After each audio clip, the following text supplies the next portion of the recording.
Hello and welcome. This is Best Foot Forward Shoes, the podcast, and this is episode number 63. Thank you so much to everybody for tapping in on our last few episodes. I really do appreciate it. Again, we've gone over 60 episodes. We did close to 40 episodes last year, and this year we've already done 4 episodes. We have powered through some sleepless nights. We have had a disrupted schedule because if you did not know, myself and my wife have welcomed in a new child, and I do appreciate everybody for allowing a little bit of grace with the uploads of the podcast.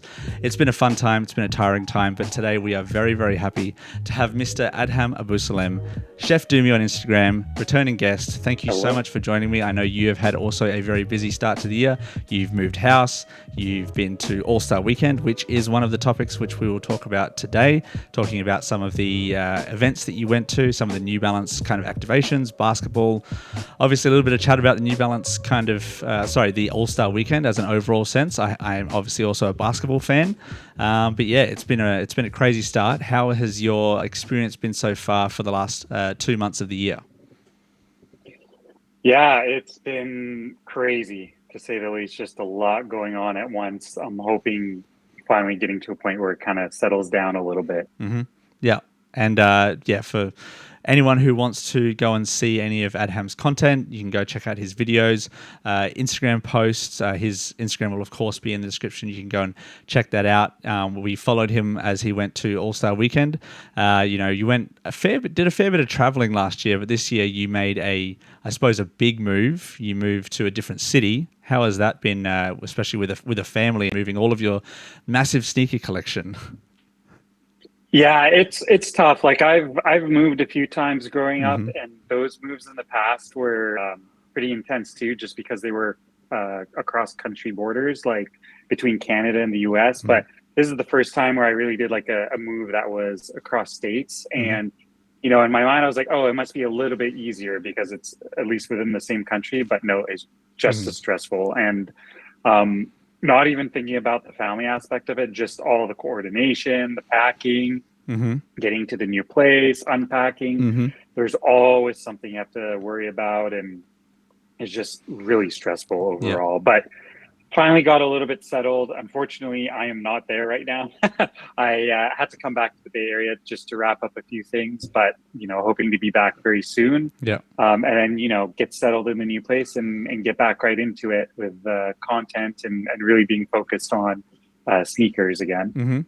Yeah. And so we had obviously your move, you're in the Bay Area. Right next to the Bay Area is obviously LA. And when I say right next to it, it's it's a couple of hours drive if I recollect. But obviously there was the All-Star Weekend recently, the basketball All-Star Weekend. We had a bit of different format. Obviously the skills contest and all the dunk contest and all that kind of draws a lot of headlines. But yeah, the main game for people who aren't like huge basketball fans was kind of split into like a round robin of the world versus the USA. You're obviously not American, you're Canadian, and you're a part of the world, so to speak, myself as well. So I was kind of going for that team. But eventually the USA kind of won. Just your overall take. Did you watch the game? What did you think about any of that? And there were a couple of Canadian players playing, I think. I think Shai Gilgeous was in the team. I don't know if he played. I didn't recall seeing him play, but what did you think of the game overall? To be honest, I am so not which is a bit embarrassing because obviously I like shoes and sneakers and whatnot, but I'm not in tune with basketball at all.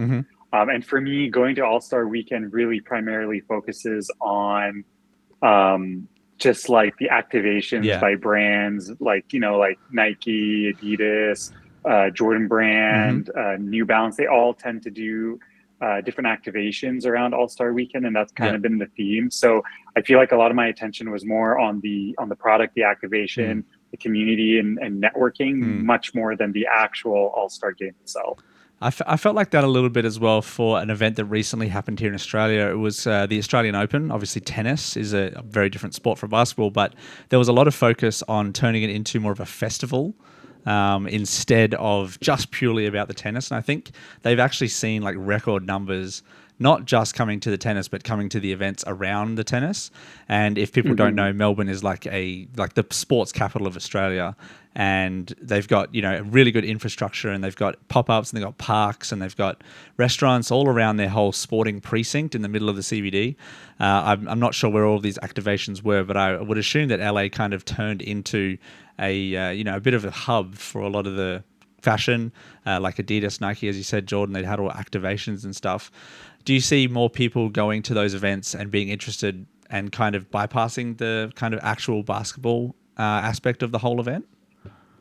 Yeah, I mean, so the way it was set up is like LA is a pretty big city and it's a crowded city. Yeah. So, just the nature of it is you'd be very lucky if every single activation was within like a 3-mile radius. It ends up being much farther from one another just based on what brands decide to do from a marketing standpoint and activation standpoint. So I feel like when you're at the events that were further away from crypto, for sure, you're not really seeing people who are like there for the All-Star game itself.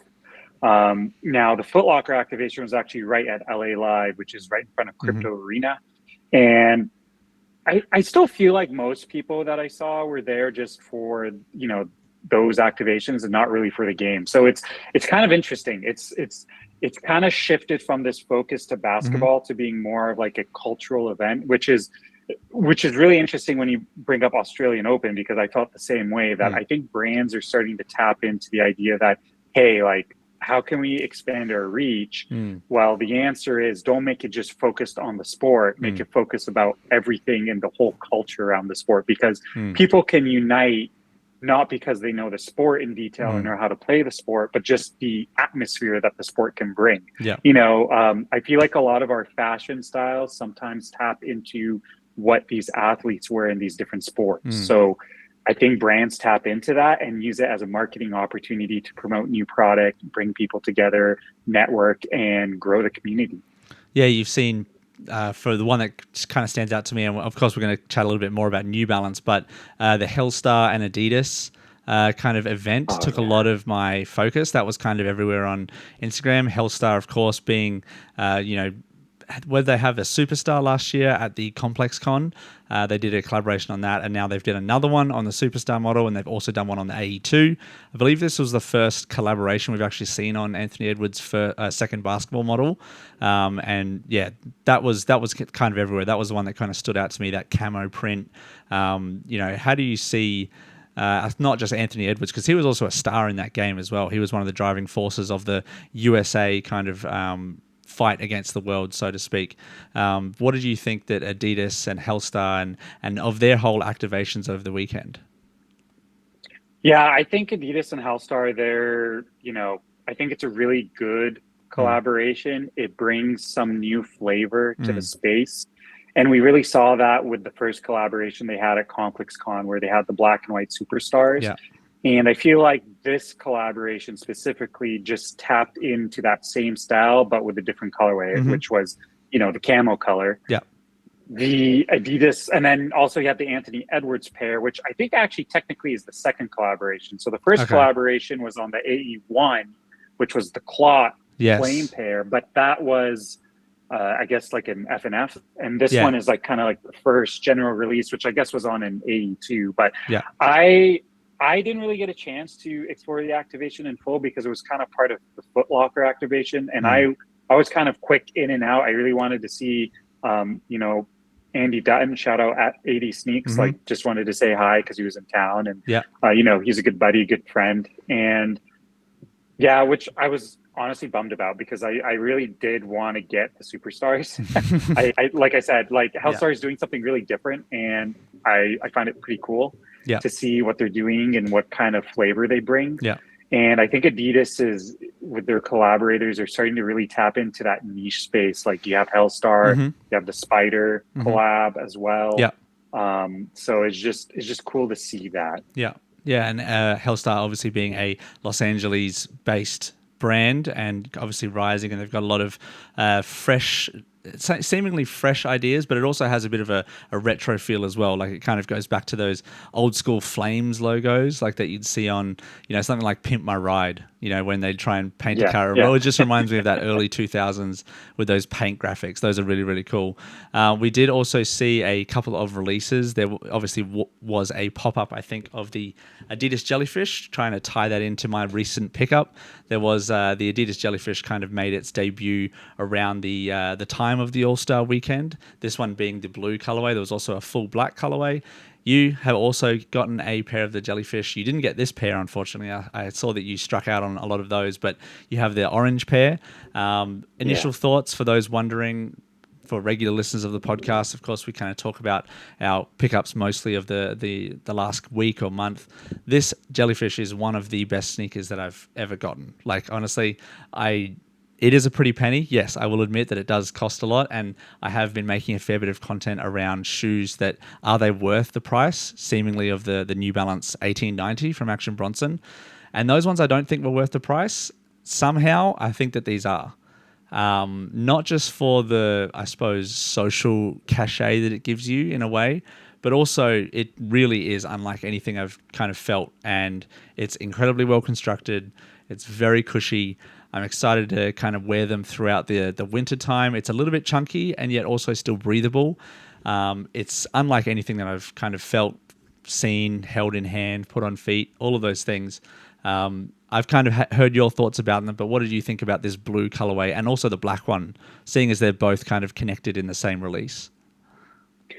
Yeah, I mean, triple black, I'm not really a fan of when it comes to sneaker colorways, which is kind of funny with me saying that because I feel like last year, my year ended with a lot of predominantly black sneakers, but that was more so of a mechanism of working with brands and what they decide to give me versus me actually going to buy the shoe. And I just make it work with my style the best way. But the blue pair, is just another shade of that standard original orange colorway. And that really stands out to me. I think if I look at the blue versus the green and the gray and the orange, I probably have the orange and the blue up top, followed by the gray, followed by the green. The green for me, for some reason, it's nice, but I don't feel like it stands out as much as that blue. Yeah. And I think it just has to do with the shade of green, because I think the shade of green is more of that bioluminescent neon green, which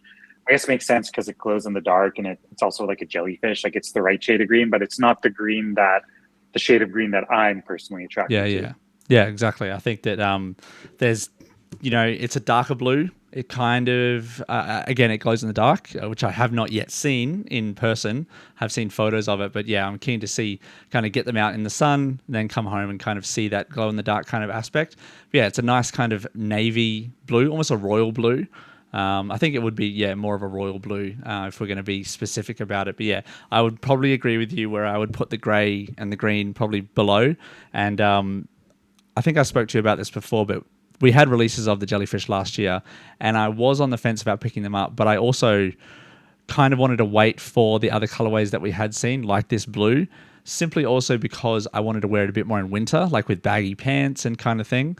I feel like with my structure of long, lanky legs, wearing these purely for shorts for 6 months would probably look a little bit off to me. I want the option of being able to wear long pants, which, if anyone knows anything about Australia, in summer it is ridiculously hot, and we've been getting the full brunt of all of that. So I suppose that was the reason why I didn't try that hard to get a pair of the Jellyfish before, because it was coming into the summer months. But now we're kind of coming into, I suppose, some cooler parts of the year. These are going to be on feet a absolute ton. One other pickup, which we'll quickly get into, was the Salehi Bembury 992. Those also came in as well. These were a pretty easy cop. I just grabbed them from the New Balance website. Like, I didn't need a raffle. There was a fair amount of stock of these, I think. A lot of boutiques had them, maybe 4 or 5, and you can still grab them as well for, at retail price. And maybe if you wait a few months, you could even maybe get your size perhaps on sale or something. So there's not a huge amount of demand, but I mean, I just love the colors, love what Salehi Bembury does. I also missed out on the 991 V2 last year, the purple one that he released. Didn't come to Australia, so I was very happy to finally grab these. And yeah, love this pair. What do you think about this colorway, the suede, everything that Salehi does on this 992? Yeah, I mean, I really love the materials, like very hairy suede details. It's quite nice. Yeah, like you can see it in the camera there. Like I like that hairy suede. I think it also speaks true to his outdoor nature. You know, he loves outdoor, he loves hiking, and I feel like it really represents that well. Yeah. And I think Salehi, just in general, is very good with his color blocking schemes. I think him and Action Bronson are like two people that they just have an eye for it, like a really unique eye. They see colors in different way from, you know, the normal people do, I guess, you know, for lack of a better term. Yeah. And, you know, at first you think, oh, these colors don't work together, but then you look at it and you're like, oh, these colors actually look amazing together. So I think it's a beautiful pair. I know he had a bit of a teaser in his book because he had a photo of him in his book. So I'm also looking forward to if that other 992 that was in his book, that was kind of like the orangish, I guess like a red, orangey pink. Yeah, kind of similar to the, what is Sandy the Time, I think that 990 V2 was called, if I recall. Yep, similar. Yeah. Yeah.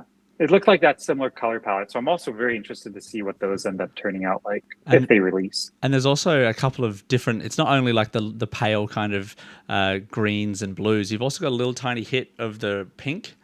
I don't know if that's coming up as pink, but then there's also a pink on the bottom here with the New Balance logo.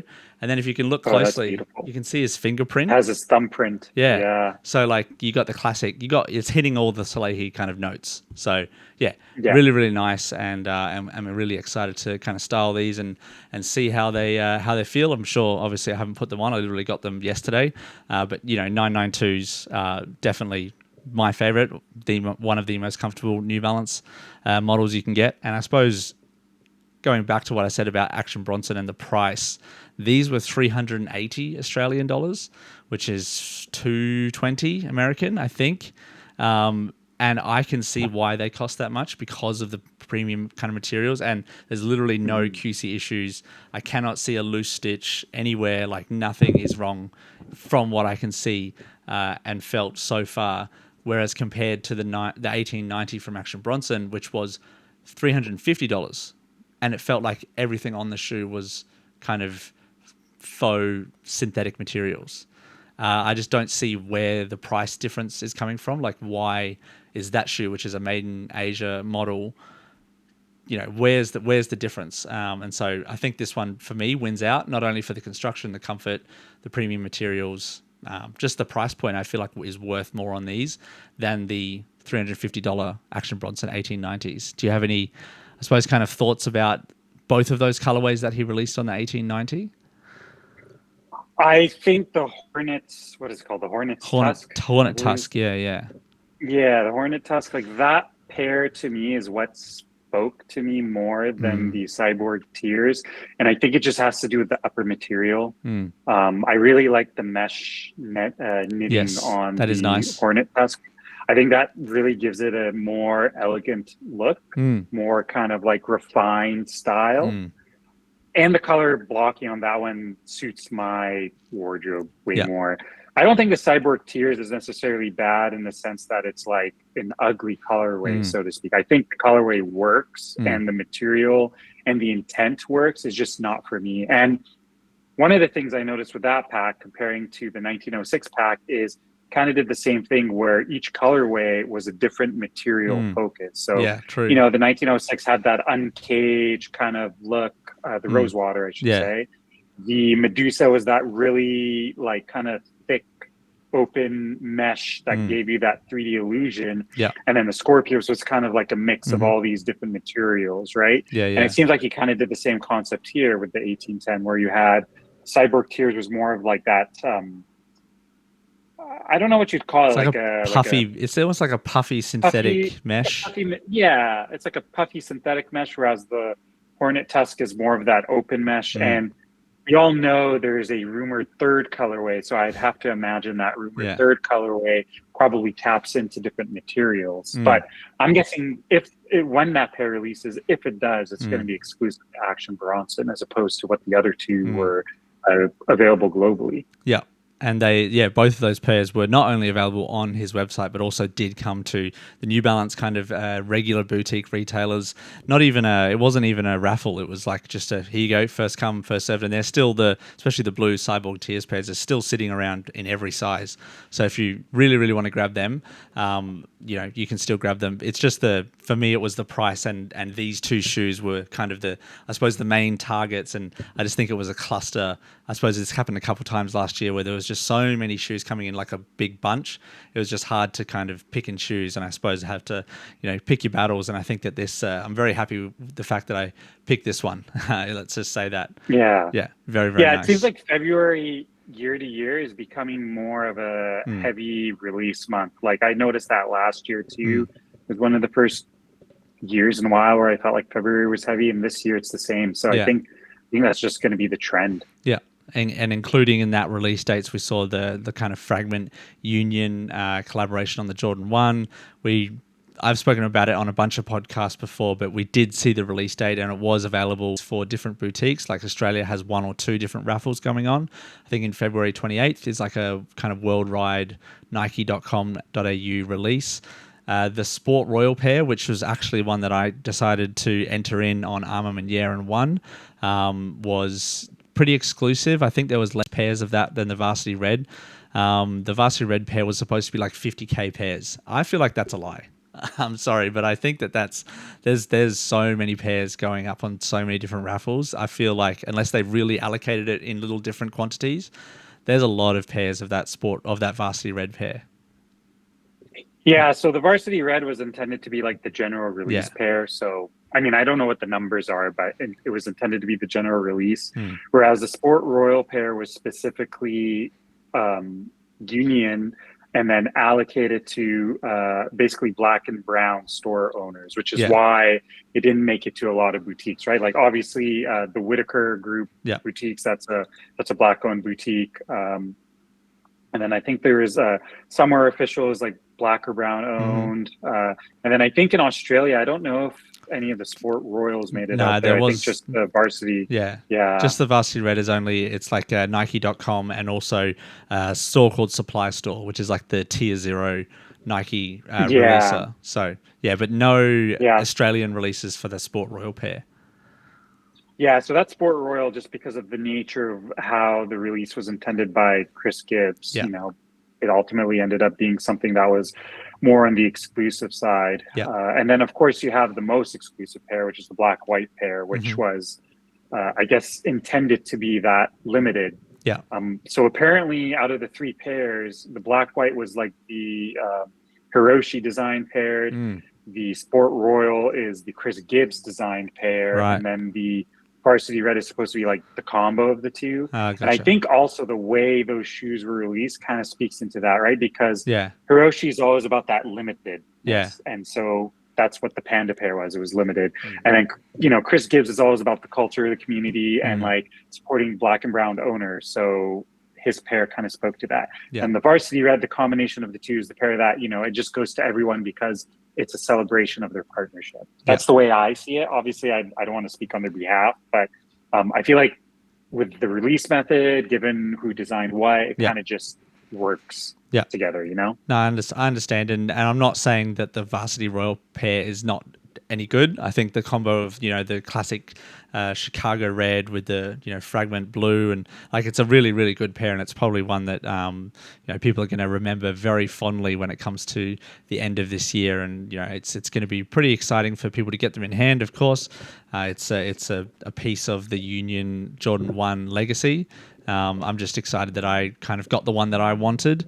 And again, if I really do want to, I don't see those Varsity Royal pairs going for much more over retail, especially when all the drops are done. You kind of wait your turn, kind of get at the end of the release cycle. You can probably get them for maybe just over retail or even under if you wait a couple more months. So I don't think there's a huge rush of scarcity for that pair. So, but overall, I'm pretty happy with the release. Did you end up copying any of them, or did you want to copy the Varsity Red one when it releases later this week? Yeah, so I did get lucky with the Varsity Red release on Union. I feel like I was like one of the first winners, honestly. Like I even got my invoice before a few minutes before they closed the raffle. So that was pretty cool. I was in LA that weekend. So it just was really nice to get it. The Sport Royal, I decided to just bite the bullet. I think the price I paid was fair, maybe a little bit taxed, but those two pairs speak to me more than the Chicago Shadow pair does. I think just the colorway is more, I think it just, to me, is just reminiscent of the Storm Blue from 2018. And the Storm Blue pair has always been my favorite, and the pair that, you know, I always wish that I had. Like, I had the black toes at one point, but, you know, and they were a nice pair and I wore them, but they're not as special to me as the Storm Blue. So I feel like these pairs that released this year kind of scratch that itch. Yeah, and that was the first kind of pair in the, I suppose, Jordan and Union kind of mishmash. You know, I like the promo messaging that they had. I like the material, kind of the surgeon stitching these shoes together, which it, you know, it literally does look like that, because they're, you know, got the loose stitching and they're combining two different models, and in this one they're combining, it's a triple collaboration. So I really do like that. And you spoke about 80 Sneaks before, Andrew Dutton. You said you wanted to chat and say hi to him. He did a post the other day about the firsts of a certain collaboration. He posted about those Union, the Storm Blues. He posted about a bunch of other people and people we've already talked about, you know, Salehi Bembury and Action Bronson, and their first collaborations with the brands that they're known for doing their collaborations with. And there's something, very special about the very first one, especially when you see where they've come. Like, they started at this point and now they're here and they're doing this sort of thing. Like, who would have thought that from what Action Bronson became, like, he burst onto the scene with a really, really good pair. And then all of a sudden now he's kind of one of the leading faces of New Balance. I really do like that. And it kind of makes you excited for more collaborators to come in. Like, it's not really a question, but did you have any thoughts about, I suppose, the firsts in a row of collaborations like that? Yeah, I mean, the first is always special because it's the first time you see an artist express themselves on a sneaker, and a lot of times that's a make or break. And you know, the example I always think about is Joe Freshgoods and his first New Balance, which was the 992. Yeah, and he talks about this candidly all the time. But he had a limited number of pairs. I think it was like 800 pairs, 1,000 pairs, somewhere. It was a very small number. There was an exclusive release in 2020 at the All-Star Weekend in Chicago. And he was the one that had to front money to make the collaboration happen. So he's worried, will people like it? Will people resonate with the shoe? And will he, I guess, in a way, prove to New Balance that his collaboration is worth investing in? And, you know, sure enough, he did succeed. And it created this new path for him with New Balance to release all of these future collaborations, to continue to tell stories and share his view of the world with the world through sneakers. So, you know, to me, it's important, and you really see that dedication and effort with those first pairs typically. Now, obviously, there's exceptions to that with some collaborations, but I feel like Salehi, Action Bronson, who's the other one that I'm thinking of? Joe Freshgoods, J Tips, even Jound, J Tips. You know, there's a plenty of them. Like, a lot of the individual based collaborators, they really pour a lot of themselves in this first collab, and you can really see it with the shoe that they produce. And it just sets that tone for the expectation and of what you want from them. Yeah, it's a very interesting topic, and I feel like I could talk a lot more about it. You know, thinking of also the Bad Bunny recent pair, the Bad Bo 1, which is it's not his first collaboration with Adidas, but it's his first like signature only model. I feel like that brown pair is probably going to go down as like one of the standout releases of the year, just simply because it's the first. And, you know, we do have short-term memories sometimes. I feel like we have recency bias sometimes when it gets to the end of the year, but trying to remember like the start that he's had to this year so far has been insane. And the releases of 2 different colorways now have sold out, gone very, very well. I'm sure there's going to be more colorways, but yeah, it's very special to keep that first pair, you know, J-Tips, his first pair of Sauconys, that sort of thing. It kind of makes you get a little bit of FOMO as well. Do you feel that? Like, if there's a new collaboration kind of announced and you're like, oh, well, what if I don't get it and they turn out to be something really, really amazing? Like, I don't know, Clot with Adidas, like that, the first collaboration he did after moving from Nike, you're like, oh, I should just get it just in case it becomes like a really, really rare and, you know, storied collection, which I don't think it has. You know, like, I don't think anyone's looking at the first Fear of God Adidas pair and being like, look at this grail I've got. You know, it doesn't always work out, but sometimes it does. For sure, like some collabs are hit or miss, but I think that's just the challenge in the space we live in now. Like, unfortunately, because of how mainstream sneaker collecting became from, you know, there was kind of two booms, right? There was the I call it like the 2017 to 2019 boom. Yeah. And then there was the 2020 to 2023, I would say, boom, where the first one was kind of just like, you got StockX and Go engrailed all starting up, and a lot of these like icons from artists, celebrities starting to wear these coveted shoes that really brought that attention in that initial boom. And then the secondary boom of COVID, where people don't have anything to do, so they buy sneakers, and now everyone just wants sneakers. And The Last Dance, of course, came out in 2020, so it created this whole other boom. But I guess all that to say is, because of that, you know, there's so many releases now. Like, there's probably across all different brands, total collectively, anywhere between 6 and 10 releases a week. Like, it's absolutely nuts. And I think that's just the nature of the game right now. Is you got to really know what you like, and it's more important to have that individuality instead of chasing the hype. And only buy the stuff you like, because if you're always chasing the hype, then you kind of lose out on the stuff that you might have liked more, right? So it kind of shows that it's starting to help show the true colors of people and why they're part of the community as well. So I'm not, you know, sometimes it does suck, because I do feel like, because at least in my opinion, like I do like a lot of the different brands. And so there's tends to be like 1-2 pairs that I like from each brand, and I have to be picky. So sometimes it sucks, because I'm like, you know what, like, I'm not going to get this because I like this more, and, you know, money's limited. But at the same time, I feel like that's helped me to curate my collection to be of stuff that I really like. So there's definitely a positive impact from that oversaturation. And I think you've got to remember that if there is a pair that you do miss out on, there's probably a pair that you're going to be just as excited about, if not more excited about, coming in a month, 2 months, 3 months. So there are certainly pairs that you kind of remember you're like, oh damn, I wish I should have grabbed that pair, you know. But then you can always double back on, like, for example, I guess that ties into the first collaboration of the Asics and Earls collection pair. Like, what was I thinking when I initially didn't go for that pair? I don't know what I was thinking. What other shoe did beat that shoe out? I don't know what happened, but then I eventually kind of went back and grabbed it, and I'm very, very happy that I did. So, you know, there's always that. You know, sneaker prices are not as crazy as they probably once were for even general release pairs or collabs. Like, you know, there's only a couple that really would break the bank that you can think of, and even then you can probably find a few used pairs or something. Like the Earls Collection 2160 from Asics wasn't a used pair. Anyway, I feel like that's a huge topic for another day, but we're going to have a little bit of a chat about some of the activations that you went to at the New Balance All-Star Weekend. Again, in LA, you went to, what was it actually titled? Because I've got some photos here for the people. It was New Balance basketball. You were out in the open. Hopefully it wasn't too hot for you. I know if I was out here, I would have gotten sunburnt pretty quickly.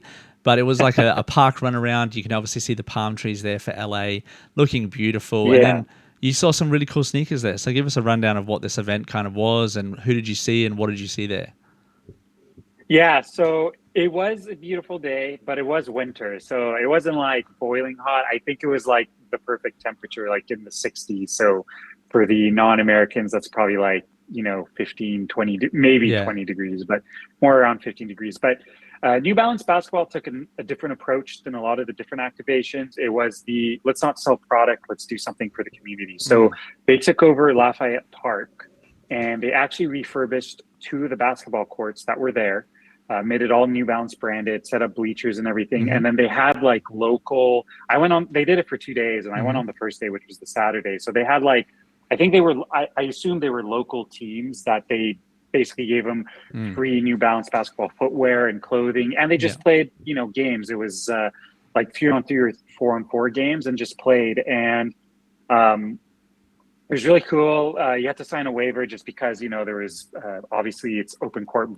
playing, risk of injury, I'm guessing. And then, a lot of film photography and all of that. So, I just hung out, just watched some of the pickup game. I really wanted to see, part of my reason wanting to go is one, obviously my love for New Balance. And two, I really wanted to see the new footwear that they're releasing on feet because I feel like, and one of the rare criticisms I have for the brand is I feel like a lot of the New Balance basketball marketing was very like you see a full body silhouette and then you kind of just saw product pics of the shoe, but you didn't really get to see the on foot look. So you have it up on the screen right now, but this is the P400, and I look at this and I'm like, wow, this is a model that could be styled lifestyle and could look great in a lifestyle sort of dress, but New Balance from the marketing side, at least the basketball, is not giving it enough justice to show that, hey, you don't have to wear it just for basketball, it's beyond basketball. Like, to me, this looks beautiful. And it's actually funny because I made that point on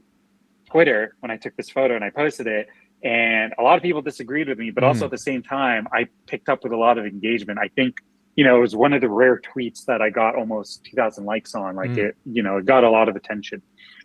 So it was cool to see that and just be around. If you actually go back to one of the previous photos, when I posted that, I said, if you know, you know. And funny, I'll explain why. But when I was standing and watching one of the games, I kind of wasn't paying attention. And I looked to my right, and all of a sudden, Teddy Santis is standing right beside me, just watching the game, and very engaged. So he kind of was walking to the middle of the court to watch and walking back, he was watching the different pickup games. He was really invested. Yeah. And when I was taking the photo of the court, he actually kind of walked in. So you kind of see him, he's standing walking. Yeah. And he's kind of smiling. Yeah. And that was why I said, if you know, you know. And he's actually wearing one of the New Balance models that just released, the RC56, which new model from last year, but he was wearing the orange colorway that had just released, I think it was last week. So I was kind of shell shocked. It was pretty cool just to be I've never seen Teddy in real life before. So I thought that was pretty cool. And I thought the activation was cool, giving back to the community. Oh yeah, you zoomed in. There you go. Yep, that's him. That's Mr. Santis himself. So, he just had a really cool. I unfortunately I felt like he was really invested, so I didn't want to interrupt him or introduce myself or anything. But he had a really good energy. He seemed really happy, really invested, which was really cool.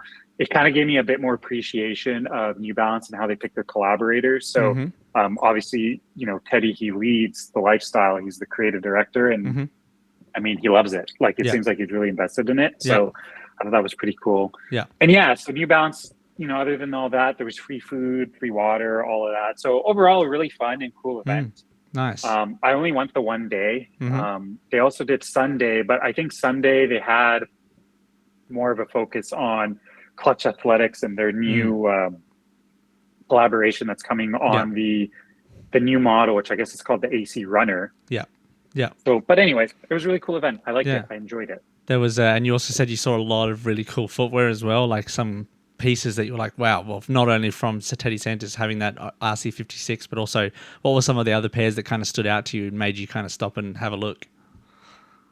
Yeah, so, I talked about the P400, but they also had the P350 out, which is another new model. Yeah. And, obviously the basketball players were rocking those when they were playing their games, and it looked like they performed well. Yeah, so this is P400, and then this is the P350. Yeah. So P350, I feel like kind of leans a little bit into the 990 V6 design language. It kind of reminds me of that a little bit.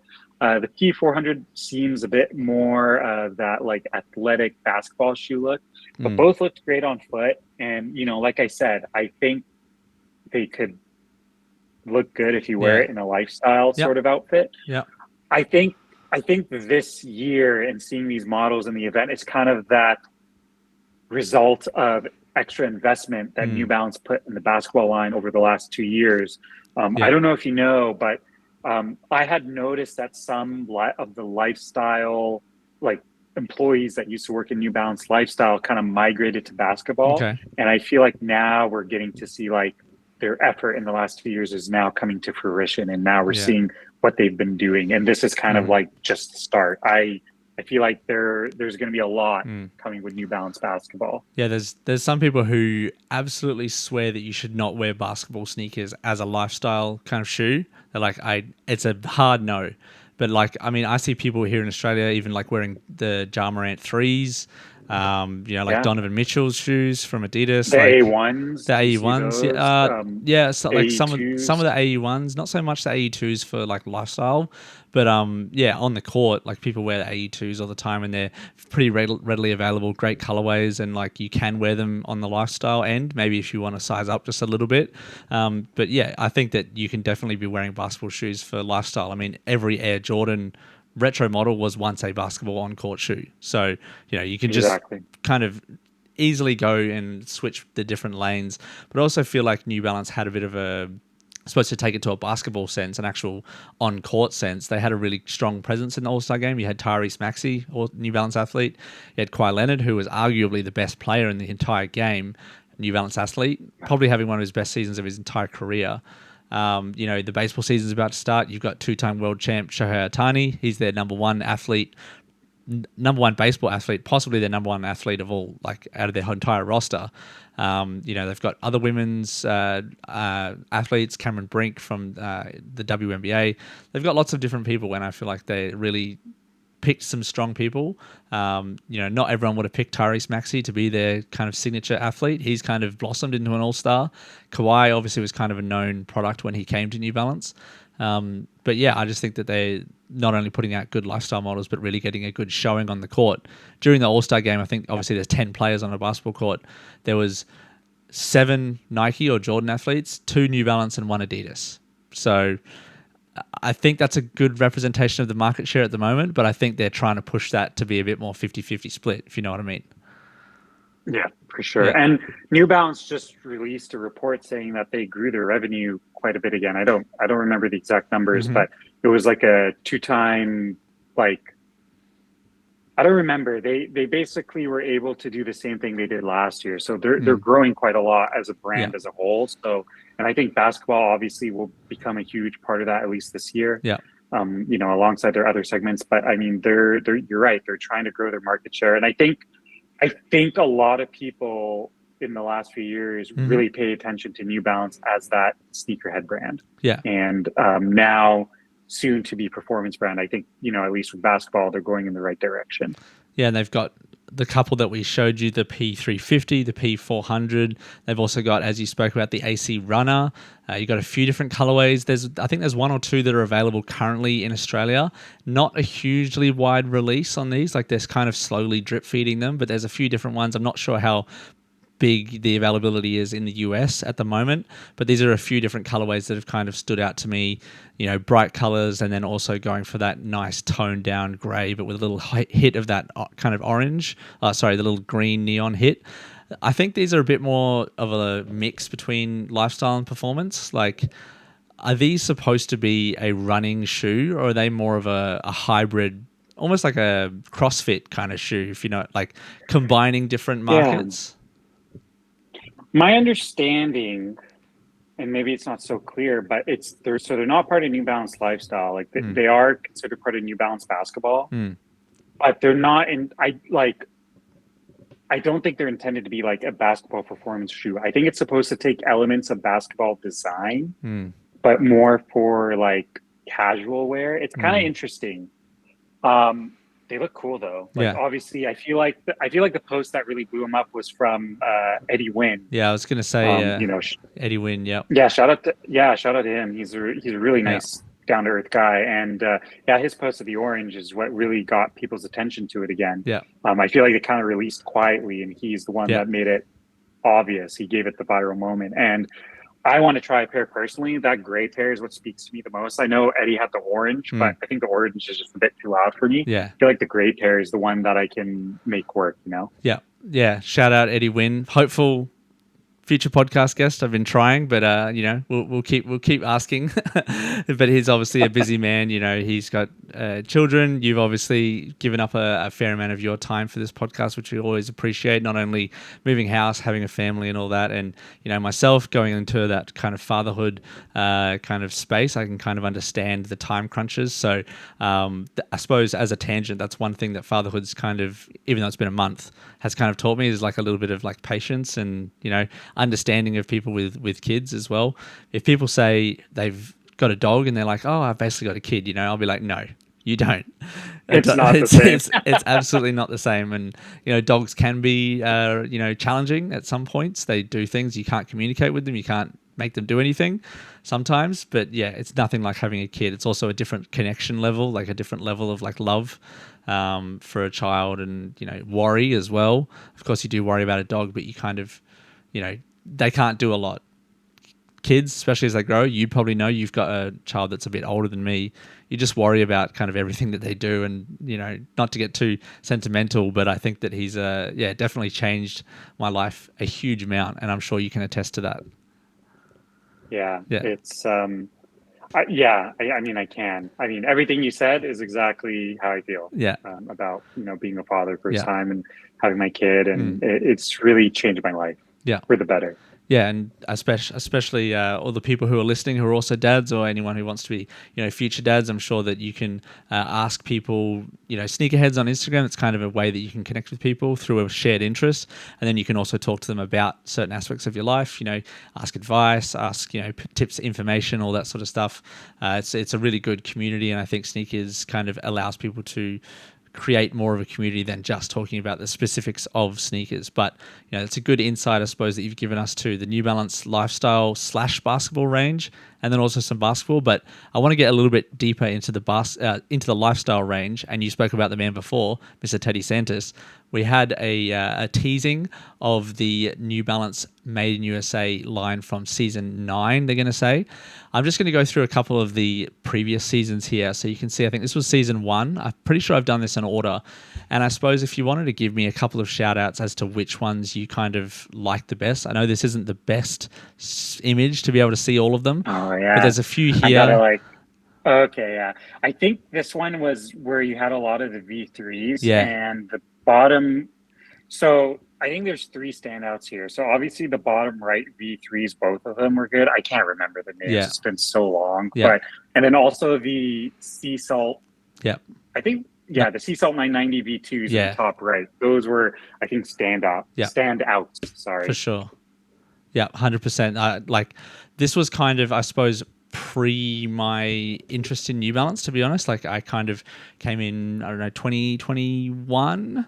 So I'm not sure exactly the year of this, but it was definitely before I kind of got interested heavily into New Balance, especially the Made in USA line. This was probably more closer to me remembering these ones releasing, especially those all-leather 990 V4s. Those were hot for a minute. And you can see the ones on the bottom left here. This is, I think, season 2. That's a classic. The Incense, The Incense 990 V... That's the V4 down the bottom, and then I think it's... Is it a V4? Yeah, it's a V4, V4. And then there's the 998, I think it is, up in the...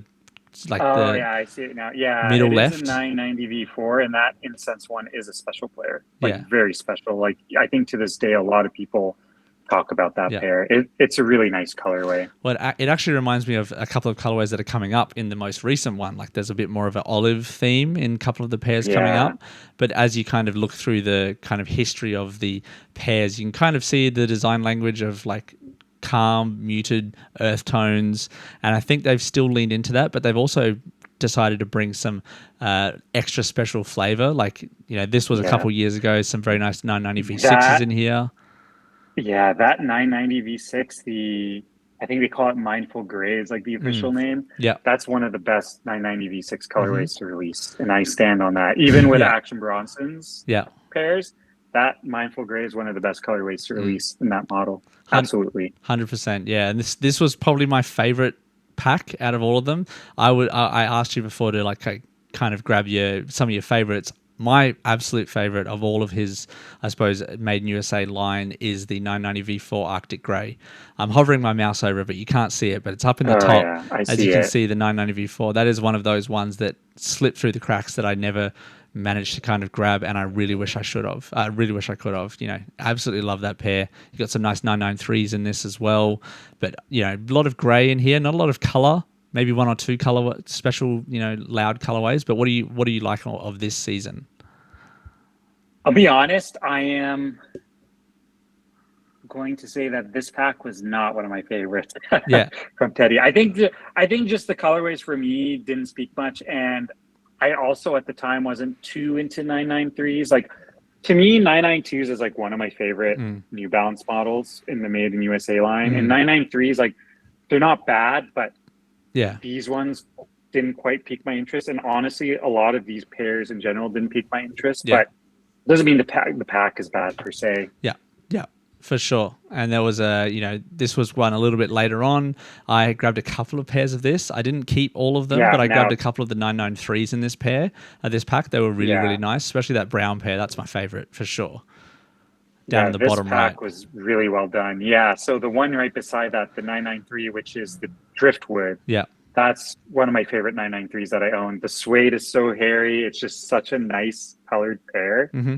And then the 990 V6 is beside it. I think I'm guessing one is called Nimbus Cloud or Nimbus Gray. And then there's the Reflection Gray, I think is the other one. Mm-hmm. Those are really nice. Yeah. I still think the Mindful Gray from a few seasons is still the best one, but these ones were really good too. Yeah. And that 990 V4, the Macadamia, I wanted to like it so much, but the leather just stopped me, unfortunately. It's a little bit like a shiny kind of leather. I have seen it in hand, I mean, you can get that pair right now on sale, half price, and I still wasn't like, nah. No thanks. Yeah, exactly. Yeah, wasn't my thing. And then kind of, I think we're getting close to the most recent. This is the most recent one. So this is season 9. This is a good one. This is the kind of, I guess, promo image that a lot of people have been seeing. And thank you again. If you're a fan of the channel, you probably have already seen my breakdown of all of these. But I guess we'll get a little bit more of a insight as to what Adham likes about this season. And like I said, colorful pairs. This 993, it's called Passion Fruit. This one looks really, really nice. Yeah. I feel like this pack overall, I know we're going to get into the specifics, but really leaned into color a lot more as opposed to a lot of the previous seasons were a bit more muted with like maybe one or two pairs here and there with color. This one is very color centric, which I think is a really cool, unique direction from Teddy Santis. So it's nice to see. Now, I know you like the Passion Fruit, but I actually prefer the 992 below it. Yeah. Yeah, to me, very nice. I mean, just out of these two, these aren't my favorite of the pack. We'll get to that. But out of these two, I kind of like the bottom one because it kind of reminds me of the Salehi a bit, where it's like you have like this variety of color that just kind of works well together. And I that's what it kind of reminds me of, and that's why I like it. Different kind of materials as well. I think it's like white leather on there as well. Yeah, I think so. I think it's white leather. And again, like I like 992, so I'm always going to have a bit of bias towards them. The thing that stood out to me about that bottom one was it reminds me of like a New Balance 550 color blocking, if you know what I mean, with the mostly white outer and then the New Balance logo done in a single color. And then some stuff around the heel, and it kind of reminded me of the 550. Obviously not the same model, not the same comfort, but just the color blocking kind of, maybe they grabbed a little bit of inspiration from that line that obviously has kind of faded away a little bit now, but still remains in the New Balance historic catalog. There's a bunch of other ones here. You see the 1300, which has had a moment recently, as well as the 992. I think this grey 992 is probably, if not my favorite, the second favorite. I was a big fan of, it reminded me of the 991 V2 from like 2 years ago. It's called the Winter Flare pair. You know, that one that was like mostly grey with a little bit of like black and orange, but it kind of it mixed multi-tones of grey. It wasn't just all one grey. This kind of multi-toned suede grey, beautiful, absolutely beautiful. And I think this might sell out. These packs don't usually sell out, but I feel like that one might be a sell very, very quickly. So a bit of backstory before I get into these pairs is that I have, obviously I mentioned 992s are my favorite New Balances. There are two New Balance, well, technically there's three, but there's two that I really think about a lot that I consider like my grails. Obviously, one which I feel like is most New Balance collectors' grail is the Joe Freshgoods Don't Be Mad 992. But the other one is the Levi's 992. I really like that pair. And this now coming back to this 992 really reminds me of that Levi pair. So I am a big fan of these. Like, I don't know if I can say confidently it's my favorite pair because I want to make sure I reserve my rankings until I see everything again, but it's definitely like a top 3 for me. Yeah, that Levi's pair. I guess it's kind of on the brain of a lot of people with Levi's releasing their Jordan 3s this weekend as well. You know, it wasn't just enough that they released the Salehis and the Adidas in the same weekend. They also released like 2 pairs of Jordan Levi's, you know, which actually, funnily enough, as a side tangent, they got delayed. I don't know if you saw this. They got delayed because there was mold on a bunch of pairs. Yeah. How long are those shoes sitting out for that they gathered mold? And, you know, that's crazy. They released here in Australia as well, so I don't know what was going on in the US with mold. You might have to have a look at that on some of your Levi's pairs if you've got a few. I checked my Air Max 95s. No mold. Yeah, I think it was only specific to the Indigo pair. Like the blue, other pairs were fine. This used to be a really big issue during COVID too, and I think it just has to do with how they store it because you know they make a lot of these shoes months in advance and then they sit around. So I think that's a factor. And that's how they get the mold, honestly. Well, hopefully this pair doesn't get any mold, and I don't think it will because it's not a part of that Levi's and denim collection, but it has, like you said, similarities. And I'm a big fan of these. I'd love to grab a pair of these ones. I'm also a big fan of that grey sole as well. It's kind of, I love the color blocking. Obviously, it's little things, but you look just to the left of it, you got the 1300, which has the black sole. I think if the other one had a black sole, it would kind of look like almost like a dark sandwich, if you know what I mean, like dark on the top and then dark on the bottom. I kind of like that it flows from dark to light in a gradient sense. Sure. I like that one. There was another one that we saw as well, which was very much a departure from the other ones, a 992 as well, and a 1300, but blue and like a dark, like a dusk, like a coral. Kind of coral. I don't know what the exact colorway was. I did have it written down somewhere, but it's like a very, very bright, vibrant pastel kind of. What are you going to call it? Orange, lollipop orange. Yeah.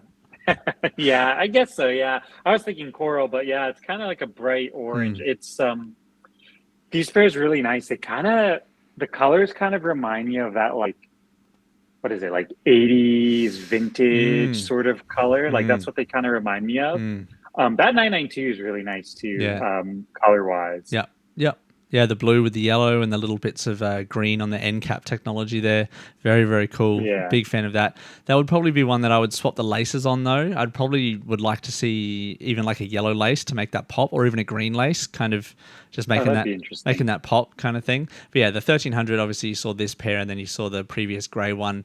I think there will be some people who are interested in them, but I think 1300s I feel like are reserved for a lot of people who are like hardcore New Balance fans and they love like the double taps 1300s or the all brown leather 1300s, which are like $500. So I don't know where these 1300s will sit in the price range.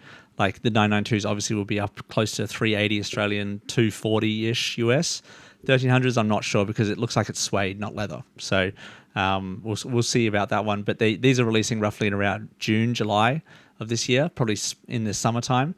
This is a pair that we also talked about in the first season. I said that there was a pair that looked like this pair, and that was the 998 and the 990 V4. This is a bit darker. They had some very nice olive and olivine, these colorways are called.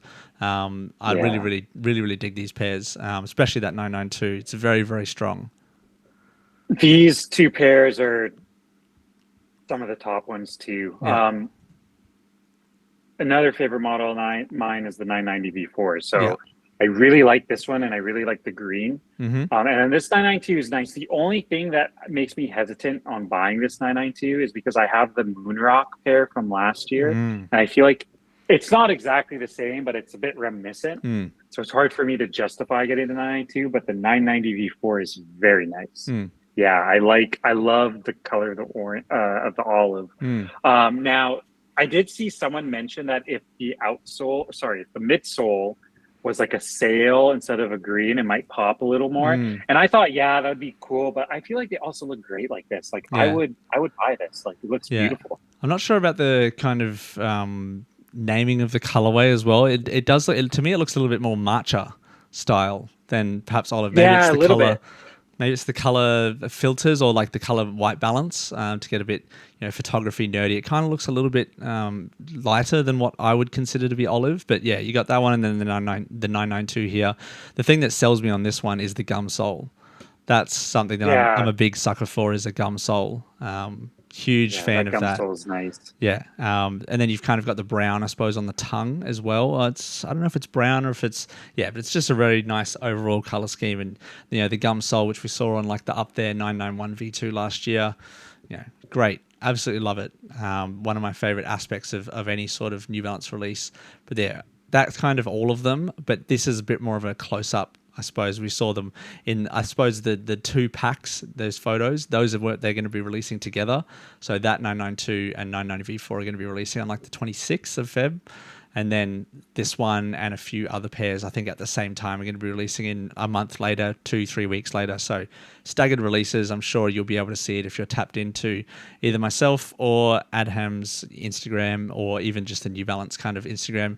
I don't suspect that these will be very limited or sell out very quickly. So yeah, if you're interested in these pairs, which, I mean, if you're listening to this, if you've listened this far, I'm sure you probably are pretty interested into it. And we do appreciate you listening as well, looking at all of these different models. Love all of these. Any, I suppose, final thoughts on... Oh, and there was one more. Sorry. I almost screwed up. That's a good pair. This was the one. I was like, this doesn't feel complete. What am I saying? This was the last pair that I kind of wanted to have a look at. It was the 990 V4. Reminds me of like Fantastic Four. Like Johnny Flame, the torch, human torch pair. Yeah, torch. That's what I'm going to call it, the human torch pair, because it's got that blue with a little bit of the orange. It's very nice. Yeah, it's a really good color blocking. I actually like this one a lot, like from a color standpoint. Like it's beautiful. Yeah. Like this 990 V4, the other 990 V4, and then the gray 992. Like those are my top three from the collection, no doubt. This one's probably the loudest, I would say. That obviously there's the purple 993, but I don't think it's as loud as what this one is. And yeah, if you're someone who likes a little bit of color, you're definitely going to love this collection. It's been cool to see, and obviously it kind of creates a bit of interest. Spring, summer in America, we in Australia kind of have a little bit of a winter, but it's nothing like you guys have in America. And I'm sure that people who live in the northern states, even Canada, were probably just hanging out for that summer and spring, and to be able to bust out some suede pairs or even mesh runners. And this is going to fill a lot of those voids for people wanting to show off some color in their footwear. So I suppose what's your kind of favorite summertime activity? What's something that you look forward to when you're sitting in the depths of winter and Christmas time? What do you like? Oh, I'm just hanging out for that thing to do in summer. I think for me, it's always been just being able to go outside and just like explore. Like, I mean, living in California for so long, for me, like the warmer weather means I could go like, close to the beach or close to the water, or go in a more nature oriented area without feeling too cold.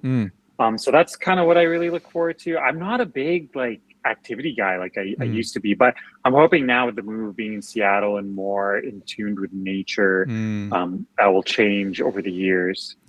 Yeah, and you've got obviously a young child that you're probably going to go and do lots of different activities as they start to grow, and I'm sure that you'll be rekindling old passions and maybe finding some new ones. So for us in Australia, where I live is actually very similar to like San Diego in terms of climate. So something like that, where we have somewhat of a cold-ish nights in winter, but it's like, you can still walk around in a t-shirt all year round, basically, if you're in the right area, especially near the beach. It doesn't get to the cold level that some people up north in Chicago and Wisconsin would probably associate with winter. Our winter is basically their summer. I'm excited to, on the flip side, wear some bigger pairs like the Sport Royal Jordan 1s. Like, I can't really wear Jordan 4s because it's just too hot, uncomfortable. Yeah. They don't look that great with shorts for me on my body. I kind of like wearing them with longer pants. And yeah, that's something that I'm really excited about, wearing those pairs. Some pairs that I didn't get to wear a huge amount last year, like the white cement 4s. I was doing some cleaning. Keen to wear some of those Jordan 4s. Are there any pairs that you're like, man, I can't wait to bust those out when it comes to summertime? Yeah, so I guess for us, summertime, it's short. So for me, it's what would it be? I feel like we're the opposite because I like wearing I don't like wearing 1s with shorts really, but I like wearing 4s with shorts. Yeah. So I really want to pull out my brick by brick 4s. Honestly, I kind of miss those a lot. A lot more of the suede New Balances. So it's tough now because living in Seattle now where it's a lot more wet. It's like here I used to be able to wear like mostly whatever shoe I want whenever I wanted, but there I have to be more selective. So a lot of the suede based shoes, so like the brick by brick 4s. I also want to wear white cement 4s. I also have the Adham Abousalem 4s that I've yet to wear yet because I got them like right before my move. So I want to wear those as well. Yeah. Yeah. And then, oh man, I think that's like, for me, what I'm really looking forward to wear in the summer, honestly. Yeah. Nice. Those cave stones that weren't cave stones, the Jordan 4s. And yeah, there's not quite. You can actually, I saw those. It's more like. Sorry, you go. What's that? I was saying I saw the cave stones on sale recently as well. So that's another testament to anyone who's like, I got to get this shoe. I got to get this shoe. You don't. You can probably wait for a lot of shoes to go on sale.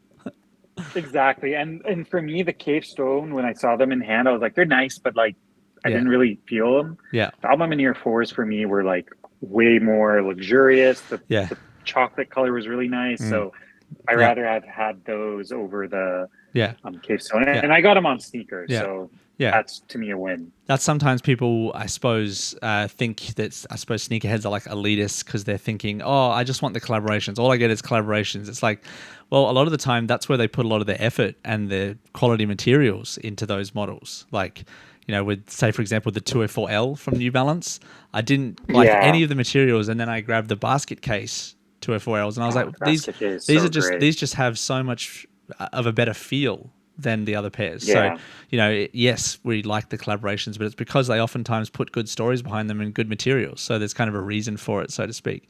But we've obviously spoken about the New Balance Made in USA line. They're not collaborations technically, but I like to think of them as coming from someone who is a creative mastermind, let's just call him that, in Teddy Santis. So yeah, thanks for your insight into that and some of your favorite pairs. And if anyone listening or watching has some, you know, comments, thoughts on it, let us know in the comments down below. Tell us what your favorite ones were. Had a bunch of interactions on the actual video where I broke them down. So I really do appreciate everybody for not only subscribing, listening, watching, you know, interacting as well as always. Very appreciated. And of course, if you want to interact with Adham, check him out on Instagram, Chef Doomy, myself, Best Foot Forward Shoes on every platform you can kind of think of. So appreciate everybody for watching. Any last words before we, I suppose, head off for the evening? And it's not going to be the last time we'll have you on. I'm sure you'll want to, you know, jump on later in the year, and we'd be very, very happy to have you on. But again, thank you so much for coming on again. Any kind of parting thoughts before we go our separate ways? I mean, I guess just, you know, thank you for having me, and really looking forward to what this year brings. And I hope it's a year where both of us grow creatively and get some cool opportunities down our way. Yeah.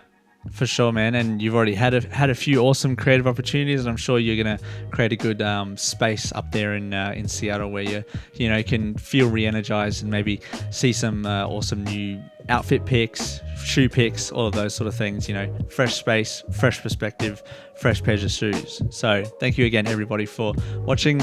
Really do appreciate it. We'll see you again next week. Have a good day. Yeah. See you later. Thank you.